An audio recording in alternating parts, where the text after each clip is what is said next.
कुछ कहानियाँ बारिश की चाय के साथ ही अच्छी लगती हैं। Welcome to my jungle. Go, go. It's so good to see you again. हर बारिश के बाद एक नई कहानी जन्म लेती है।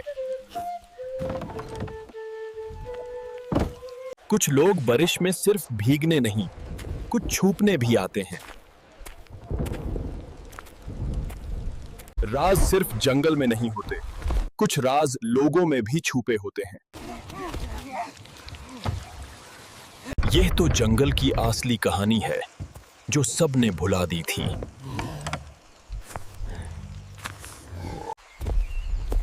यह तो वही पहला निशान है। सफर अभी शुरू हुआ है।